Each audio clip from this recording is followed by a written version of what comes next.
Welcome student, स्वागत है आपका मेरे चैनल पर। आज हम गुजरात बोर्ड क्लास 10 कंप्यूटर उसका यहाँ पे चैप्टर 7 फंक्शंस इन कैलसी उसके पार्ट 2 के बारे में डिस्कशन करेंगे। ओके, तो डायरेक्टली ये पार्ट 2 जो है उसको स्टार्ट करते हैं। तो इसमें हमने डायरेक्टली स्टार्ट करेंगे स्टैटिस्टिकल फंक्शन से। स्टैटिस्टिकल फंक्शन में यहाँ पे हम बात करेंगे, सबसे पहले आ रहा है एवरेज। ये जो जितने भी फंक्शन हैं उसमें हमें जो कलेक्शन होता है, एनालाइज होता है, एक्सप्लेनेशन होता है या प्रेजेंटेशन होता है डेटा का, उसको समझने के लिए उसका फोरकास्टिंग प्रेडिक्शन करना है या कोई डिसीजन लेना है, तब ये फंक्शन काम आते हैं। पहला फंक्शन आ रहा है एवरेज। तो एवरेज के बारे में बात करेंगे। एवरेज फंक्शन जो है वो क्या रिटर्न करेगा, तो उसके लिए मैं आपको पहले इसको वर्टिकल में से हॉरिजॉन्टल करते हैं जिससे थोड़ा आपको अच्छे से दिखाई दे। ओके, तो स्टैटिस्टिक कि एवरेज फंक्शन जो है उसके अंदर हम जितने यहाँ पे नंबर डालेंगे उसके एवरेज वो निकाल के देगा। हम 2 नंबर से लेके 30 नंबर तक, हाँ 30 नंबर तक हम इसमें डाल सकते हैं, उसकी सबकी एवरेज वैल्यू निकल के आ जाएगी। सिंटैक्स जो है उसका हमें याद रख लेना है, एवरेज N1 N2 N3 से लेके N30 तक। दूसरी बात, इसके बीच में क्या पुट करना होगा, तो सेमी कोलन पुट करना है। आप देख सकते हैं यहाँ पे एक एग्जाम्पल लिया हुआ है, तो एग्जाम्पल में हम 10, 7, 6, 8, 9 और 5 ले रहे हैं, तो उसका एवरेज कितना निकल के आ रहा है 7.5। ठीक है, तो इस तरह से सेमी कोलन पुट करके हम अभी सेपरेट कर सकते हैं और उसका एवरेज फाइंड कर सकते हैं। नेक्स्ट आ रहा है यहाँ पे जियो मीन। जियो मीन मतलब कि जियोमेट्रिक मीन। ठीक है, और उसका मतलब यहाँ पे होगा कि जो भी हम यहाँ पे नंबर डालेंगे उसका जियोमेट्रिक मीन फाइंड करके दे देगा। साइंटिक्स उसका यहाँ पे वही है N1 से लेकर N30, बीच में सेमी कोलन पुट करना है जैसे हमने ऊपर पुट किया था। जियोमेट्रिक मीन में हम यहाँ पे 2 नंबर से लेकर 30 नंबर ऐड कर सकते हैं। इसमें सेमी कोलन से उसको सेपरेट रखना है और उसका जो एक एग्जांपल है यहाँ पे नीचे लिखा हुआ है जियो मीन 10, 7, 6, 8, 6, 5, उसका वो क्या रिटर्न करेगा 6.8। ये उसका जियोमेट्रिक मीन का आंसर होगा। तो ये हो गया जियोमेट्रिक मीन। नेक्स्ट उसमें आ रहा है हार्मोनिक मीन, मतलब कि उसमें ये आप देख सकते हैं HRMEN। ठीक है, तो हार्मोनिक मीन का मतलब यहाँ पे होगा कि जो भी हम यहाँ पे नंबर डालने वाले हैं उसका हार्मोनिक मीन निकाल के देगा। यहाँ पे भी सभी नंबर को सेपरेट करने के लिए सेमीकोलन और 30 नंबर तक ऐड कर सकते हैं। उसका एग्जांपल यहाँ पे दिया हुआ है HRM मीन जो है उसमें नंबर डाल दिए 6, तो उसका हार्मोनिक मीन निकल के आ रहा है 6.65। फिर आ रहा है मीडियन। मीडियन के अंदर भी हमें पता ही है कि असेंडिंग और डिसेंडिंग ऑर्डर में अरेंज करते हैं। क्लास 9 में हमने ये देख लिया था ऑलरेडी, फिर उसका हम आंसर निकालते थे। तो यहाँ पे 30 नंबर ऐड करके उसका मीन निकाल सकते हैं। सेमीकोलन से सभी नंबर को अलग अलग सेपरेट रखना है। और एक यहाँ पे एग्जांपल लिया है मीडियन इक्वल टू 10, 6, 7, 6, 8, 6, 5, उसका मीन कितना आ रहा है 6.5। ठीक है, और फिर हम बात करते हैं मोड। मोड जो है वो जितनी भी हम वैल्यू डालेंगे उसके अंदर से वो जो ज़्यादा से ज़्यादा रिपीट हो रही होगी वो वाला आंसर निकल के देगा। ठीक है, तो वो most commonly repeated number that is given by mode. तो यहाँ पे मोड का जो फॉर्मूला लिखा हुआ है एग्जाम्पल में आप देख सकते हैं कि उसमें कौन ज़्यादा रिपीट हो रहा है, तो 6 ज़्यादा रिपीट हो रहा है, इसलिए आंसर भी क्या आ रहा है 6 आ रहा है। पता चला, मोड हमेशा जो ज़्यादा रिपीट होगा वो नंबर आंसर में देगा। कभी कभी ऐसा भी हो सकता है कि 2 नंबर रिपीट हो रहे होंगे और सेम टाइप होगा, तो दोनों के दोनों आंसर में आएंगे। फिर यहाँ पे नेक्स्ट आ रहा है काउंट। काउंट ए जो है उसका मतलब यहाँ पे जितने भी हम नंबर यहाँ पे डालेंगे उसको काउंट करके देगा। जैसे कि हमने डाल दिए यहाँ पे 6 नंबर, तो आंसर कितना आएगा 6। ठीक है, काउंट का मतलब ही होगा वो नंबर काउंट करेगा। मैक्सिमम हम 30 नंबर डाल सकते हैं, उसको सेपरेट करने के लिए सेमीकोलन का इस्तेमाल करेंगे। सिंटैक्स आप देख सकते हो, इसमें ए भी लगाना है, आधे स्टूडेंट से काउंट लिख के आ जाता है, उसके पीछे ए लगाना है। फिर आएगा लार्ज। लार्ज में ये होगा कि लार्ज में 2 नंबर हम डाल सकते हैं और उसमें उसकी पोजीशन सेट कर सकते हैं। मैं आपको बताता हूँ इसमें कैसे करना है। जैसे कि यहाँ पे लिखा हुआ है लार्ज, तो हम लार्ज में लिख देंगे पूरा लार्ज ऐसे करके लिख देंगे। 1 मिनट लिख रहा हूँ मैं। पहले हम पूरा कैपिटल में लिख देंगे। ठीक है, फिर जो भी वैल्यू यहाँ पे दी थी 10, 7, 6, 5, फिर हम यहाँ पे डाल देंगे सेमीकोलन और फिर हम लिखेंगे यहाँ पे क्या लिखेंगे 2 लिखते। तो दूसरी पोजीशन पे कौन था, तो दूसरी पोजीशन पे था 7, तो आंसर क्या आएगा 7। अगर मानो कि हमने यहाँ पे 3 पुट किया होता, 2 की जगह पे हमने क्या लिखा होता 3, तो आंसर क्या आता 6 आंसर आता। अगर हम 4 पुट करते तो आंसर क्या आता 5 आंसर आता। ठीक है, तो इस तरह से ये आउटपुट निकलता है। बस यही था लार्ज फंक्शन, जितनी भी उसमें वैल्यू होगी वो उसमें से निकाल के देगा। फिर आ रहा है स्मॉल फंक्शन। स्मॉल फंक्शन में वो स्मॉल वैल्यू जो है रिटर्न करेगा। तो इसमें देखिएगा कि जो सेट ऑफ वैल्यू है 10 7 6 8 5 8 6 5 उसमें स्मॉल में रखिएगा, तो उसमें फोर्थ के पोजीशन रिटर्न 7, मतलब उसमें फोर्थ पोजीशन कौन सी है, तो वो पोजीशन है यहाँ पे 7 की है, तो उस तरह से वो निकाल के देगा। फिर आ रहा है रैंक। रैंक के बारे में बात करते हैं। उससे पहले मैं आपको बता दूं कि यहाँ पे आंसर इसका स्मॉल वाले का कैसे आया था। तो उसमें पहले हम 5 से छोटे से अरेंज करना शुरू करेंगे। 5 6 6 7 8 और 10 था। उसने बोला फोर्थ वैल्यू, तो फोर्थ वैल्यू पे कौन आ रहा है, 7th, इसलिए आंसर क्या आया था, 7th आया था। तो इस तरह से स्मॉल का आंसर निकलेगा। क्लियर आपको। अब आ रहा है रैंक। तो रैंक जो है उसमें जितने भी हम नंबर यहाँ पे डालेंगे उसकी रैंक को निकाल के देगा। ये शॉर्टिंग या पे असेंडिंग या तो डिसेंडिंग ऑर्डर में हो सकता है। फिर जैसे कि उसका जो यहाँ पे सिंटैक्स होगा रैंक का, वो होगा यहाँ पे देख सकते हैं कैसे हो रहा है सिंटैक्स रैंक, हमें याद रखना है। और दूसरा यहाँ पे लिखना है set can be cell range order is use for order of sorting 1 for ascending और 0 फॉर डिसेंडिंग। ये वैल्यू हमें याद रखनी है। असेंडिंग के लिए क्या होगा 1, डिसेंडिंग के लिए क्या होगा 0। ठीक है। फिर जिसकी भी रैंक फाइंड करनी है 50 स्टूडेंट में से, वो हम यहाँ पे फाइंड कर सकते हैं। उसके लिए हमें यहाँ पे ऑर्डर लिखना पड़ेगा कि ऑर्डर कितना आता है। ऑर्डर जो है वो मैं इसका जो सिंटैक्स आप देख सकते हो कि सिंटैक्स इस तरह से बना हुआ है। रैंक, उसके बाद पहले आप नंबर डालो जितने भी आपको, जैसे 1 से 50 नंबर हम यहाँ पे डालने वाले नंबर की जगह पे। फिर हमें सेट में 2 वैल्यू डाल सकते हैं, 0 या तो 1। फिर उसमें ऑर्डर कौन सा हमें ऑर्डर चाहिए, सेकंड, फर्स्ट, थर्ड, जो भी ऑर्डर चाहिए हम यहाँ पे डाल देंगे, तो वो वाली रैंक निकल के आ जाएगी। नेक्स्ट आ रहा है मैक्सिमम फंक्शन। जो है वो हाईएस्ट नंबर जो होगा कि जो गिवन सेट हमें उसमें डालेंगे नंबर, तो उसमें से हाईएस्ट नंबर जो होगा वो उसको रिटर्न करेगा। जैसे कि हमने यहाँ पे डाल दिया है नंबर जो है 47 से लेके 67 तक डाला है, तो उसमें से जो बड़ा नंबर कौन सा है, तो कि भाई 78 है, तो 78 जो है आंसर में वो रिटर्न करेगा। मिनिमम का उल्टा है। मिनिमम में जो भी वही का वही नंबर डालते थे और देखते हैं कि उसमें सबसे छोटा कौन है, तो छोटा जो है वो आंसर में रिटर्न करेगा। क्लियर है मिनिमम और मैक्सिमम। अब आ रहा है लॉजिकल फंक्शन। लॉजिकल फंक्शन यहाँ पे समझने के लिए स्टार्ट करेंगे, उसकी फॉर्मूला ऑलरेडी अपने पास बिल्ट इन है। तो ट्रू फंक्शन से स्टार्ट करते हैं। ट्रू फंक्शन का मतलब यहाँ पे होगा कि फंक्शन जो है वो लॉजिकल वैल्यू ट्रू वाली रिटर्न करेगा अगर सिंटैक्स उसकी क्या होगी, इज इक्वल टू ट्रू।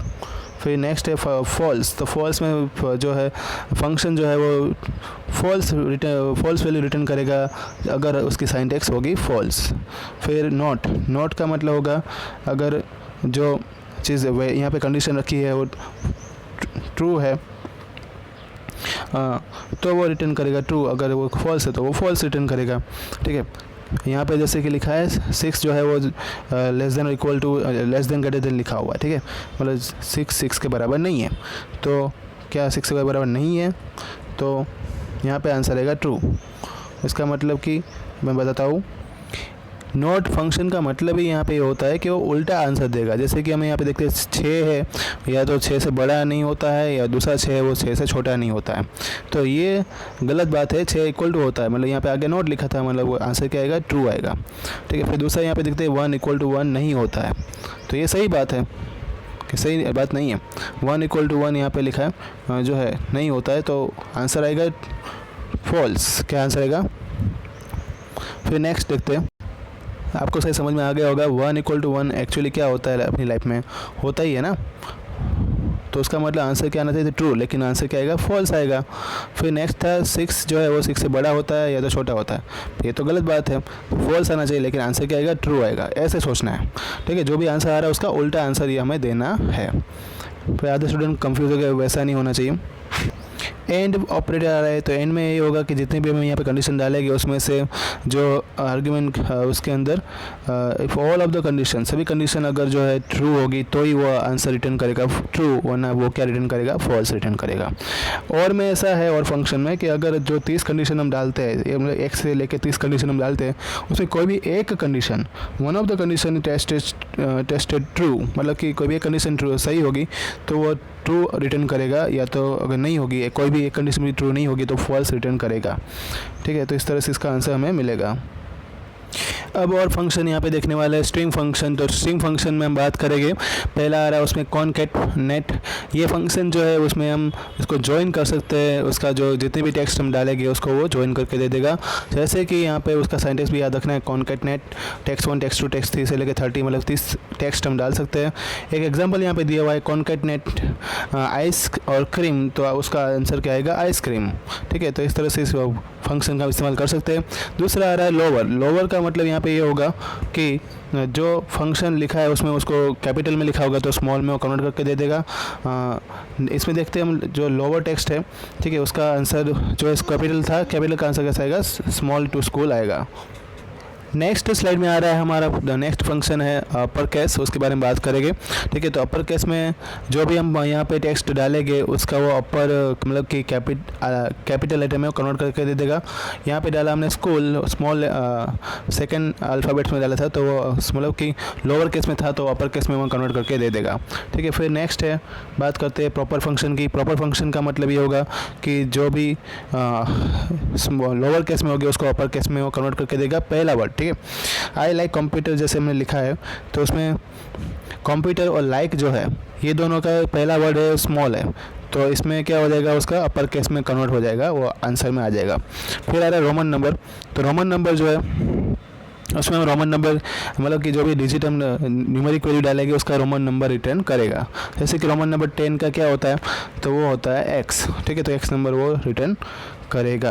तो इसका वो याद रखना है हमें, mode operator can take value 0 1 2 3 mode represent the various type of Roman number. हाँ, मोड कि यहाँ पे मोड जो है वो क्या करेगा, रोमन नंबर अलग अलग टाइप के भी होते हैं तो उसको अलग अलग टाइप के रोमन नंबर को भी वो उसमें भी आंसर दे सकता है, लेकिन उसकी हमें यहाँ पे ज़रूरत ज़्यादा नहीं है। हमें तो सिर्फ नॉर्मल वाला जो रोमन नंबर हम इस्तेमाल करते हैं वही पूछेंगे, तो उतना हमें याद रखना है। अब नेक्स्ट जो आ रहा है अरेबिक फंक्शन। अरेबिक फंक्शन जो है वो नंबर को अरेबिक नंबर में कन्वर्ट करके देता है। ठीक है, जैसे कि यहाँ पे नंबर लिखा है MX ये नंबर है, और तो वो कन्वर्ट करके दे देगा हमें डिजिट में। ठीक है, डिजिट में वो कन्वर्ट करके दे देगा। फिर दूसरा ट्रिम फंक्शन आ रहा है। ट्रिम फंक्शन क्या करेगा, एक्स्ट्रा स्पेस जो स्ट्रिंग के अंदर रहती है उसको हटा देगा। ठीक है, वो टेक्स्ट यहाँ पे सेंटेंस सेल एड्रेस भी हो सकता है। Exit function. एग्जिट फंक्शन में क्या होगा कि हमें 2 स्ट्रिंग डाल देनी है।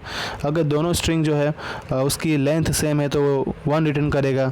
अगर दोनों इक्वल नहीं है, मतलब एक छोटी एक बड़ी है, तो वो 0 रिटर्न करेगा। तो इसका जो सिंटैक्स होगा क्या होगा, S1 S2 हम एग्जिट में लिख देंगे, दोनों स्ट्रिंग लिख देंगे। जैसे कि मैंने लिख दिया यहाँ पे ब्लू।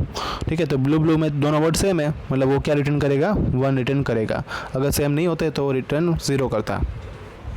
अब आ रहा है नेक्स्ट फंक्शन लेफ्ट। तो लेफ्ट का मतलब ये होता है कि जो भी हम यहाँ पे स्ट्रिंग डालने वाले हैं, स्ट्रिंग में से लेफ्ट साइड जो होगा वहाँ से वो जो भी हम यहाँ पे एन में लिखेंगे सेंटेक्स के अंदर उतने वो वर्ड उसमें से खींच के निकाल के देगा। जैसे कि हमने यहाँ पे लिख दिया पूरा किसी का नाम राम दशरथ भाई पटेल। ठीक है, और लेफ्ट के उसके बाद लिख दिया हमने 3। तो 3 का मतलब लेफ्ट साइड से कितने वर्ड आ रहे हैं, 3। तो 3 को वो आंसर में लिख के देगा। उसका उल्टा है राइट। तो राइट के अंदर पहले तो जो है उसका सिंटैक्स तो सेम ही है, राइट लिख के टेक्स्ट और एन लिख देंगे। उसमें जो भी हम वर्ड डालेंगे, जैसे कि हमने डाल दिया राम दशरथ भाई पटेल और पीछे लिख दिया 5। तो 5 मतलब कि पीछे से जो वर्ड है 5 हमें यहाँ पे वो खींच के निकाल के देगा, तो आंसर आएगा पटेल। तो इस तरह से लेफ्ट एंड राइट फंक्शन का हम इस्तेमाल कर सकते हैं। एक और फंक्शन आ रहा है मिड फंक्शन। मिड फंक्शन मतलब बीच में से निकाल के देगा। सेम टू सेम चीज़ अभी समझी हमने। जैसे कि हम पूरा मिड में लिख देंगे कोई एक नाम और उसमें राम दशरथ भाई पटेल, तो उसके अंदर बीच में कौन आ रहा है, तो बीच में आ रहा था दशरथ भाई पटेल। 12 वर्ड है उसके, तो वो 12 वर्ड जो दशरथ भाई का नाम था वो बीच वाला नाम और आंसर में देगा। लेंथ है वो काउंट कर देगा कि कितने कैरेक्टर्स उसके अंदर, कितने वर्ड उसमें लिखे हुए हैं।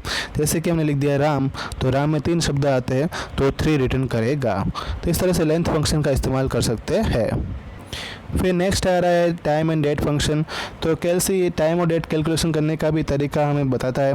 जैसे कि आज का दिन कौन सा है हमें ये ढूंढना है, तो उसका फंक्शन यहाँ पे दिया हुआ है, उसके ऊपर हम कैलकुलेट करेंगे। तो टुडे हम लिख देंगे तो आंसर लिख के आ जाएगा। ठीक है, फिर वो जो भी आज का डे होगा वो निकाल के दे देगा। दूसरा यहाँ पे दिया हुआ है, उसके बारे में बात करेंगे डेट फंक्शन। तो डेट जो है उसको ठीक से लिख के दे देगा। ये 2014 पहला मंथ, इसका फंक्शन याद रखना किस तरह से होगा। पहले ईयर डालना है, फिर मंथ डालना है, फिर डे डालना है। ठीक है, अब हमने 2014 ले लिया, उसमें मंथ वो पहला है जनवरी और डे भी पहला है उसका फर्स्ट, तो वो रिटर्न क्या करेगा 1 जनवरी 2014, इस तरह से ऐसे से वो लिख के देगा। फिर नेक्स्ट आ रहा है डे। तो डे जो है उसमें उसकी डेट जो भी डेट होगी उसमें से, जैसे कि हमने पूरा फंक्शन लिखा है, ठीक है, डेट वाला 2013 7/11, तो उसमें से डेट कौन सी है, 7 है, 2013 है या 11 है। तो डेट तो जो लास्ट में होती है वही होती है ना 11, तो वो आंसर क्या निकाल के देगा 11 निकाल के देगा। अभी सिंपल और भी फंक्शन आएंगे जो जिससे आपको पूरा क्लियर हो जाए। देखो आ रहा है ना वीक डे है, उसका मतलब यहाँ पे हमने उसमें 2013 है, 7 और 11 हम डाल देंगे। तो इसमें क्या होगा उसके बारे में बात करते हैं। यहाँ पे वीकडे अब जो है फोर्थ फंक्शन आ रहा है। फोर्थ फंक्शन में हम देखेंगे कि वो जो है कन्वर्ट करता है valid date into day of the week. तो वीक डे यहाँ पे उसका सिंटैक्स है, उसमें डेट पहले डालेगी और उसके बाद एंड लिख देंगे। ये उसका सिंटैक्स था, इधर से शुरू हो रहा था। फिर उसमें 3-4 चीज़ें हमें यहाँ पे याद रखनी है। अगर हम 1 लिखते हैं इक्वल टू, तो वो संडे से शुरू होगा। अगर हम 2 लिखते हैं तो वो मंडे से शुरू होगा। ठीक है, अगर हम स्पेसिफाई नहीं करते तो वो 1 से कंसीडर करता है, और डिफ़ॉल्ट वैल्यू है वो n की 1 है, मतलब संडे से शुरू होता है। अब यहाँ पे हम बात करते हैं एक एग्जांपल लेते हैं जिसमें स्पेसिफाई नहीं करते। ठीक है, ऐसा एक एग्जांपल लेते हैं जैसे वीक डे है, यहाँ पे डेट है कौन सी 11/7 जो 7 मंथ है 2013 का, तो उसमें आंसर 3 क्यों आ रहा है उसके बारे में आपको बताता हूँ। तो वीक डे तो ये 0 से स्पेसिफाई हो रहा है, मतलब कि ये जो 2013 ईयर होगा उसमें 7th मंथ होगा, उसमें 11 डेट जो है उसके लिए कितने 11 दिन के लिए कितने वीक की ज़रूरत पड़ी होगी, तो 3 वीक में वो कवर हो रहा होगा, इसलिए आंसर यहाँ पे 3 आया। ठीक है, फिर अगर हम मंथ वाले फंक्शन की बात करते हैं तो मंथ यहाँ पे कौन सा होता है, तो ये हमें पता है ईयर होता है, बीच में जो होता है वो मंथ होता है, और लास्ट में होता है वो क्या होता है डेट होती है। तो यहाँ पे 7th इसलिए आंसर आ रहा है क्योंकि हमें मंथ फंक्शन दिया हुआ था। ईयर में वो ईयर की वैल्यू रिटर्न करेगा, तो पहला वाला जो होता है ईयर होता है, दूसरा वाला मंथ, तीसरा वाला डेट, तो उसमें आंसर क्या आ रहा है 2013 क्योंकि ईयर फंक्शन था। तो इस तरह से सभी फंक्शन को हमने क्लैरिफाई कर दिया। नेक्स्ट आ रहा है यहाँ पे डेज इन ईयर, उसके बारे में बात करेंगे। तो उसमें डेज इन ईयर जो है वो हमें जो भी ईयर होगा, अगर वो ईयर जो है, ठीक है, यहाँ पे 2013 दिया है, ऑड इवन के जो लिप ईयर होता है उसके हिसाब से वो डे काउंट करके देगा। 2013 है, लिप ईयर नहीं है, मतलब आंसर आएगा 365।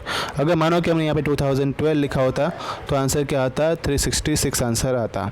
ठीक है, तो इस तरह से 2 आंसर देगा। जो भी लिप ईयर है 2008 है, 2012 है, 2016 है, 2020 है, उसके लिए आंसर वो क्या निकाल के देगा 366 निकाल के देगा। लेकिन अगर आंसर ईयर होगा 2015 तो वो क्या लिख के देगा 365 क्योंकि वो लिप ईयर नहीं है।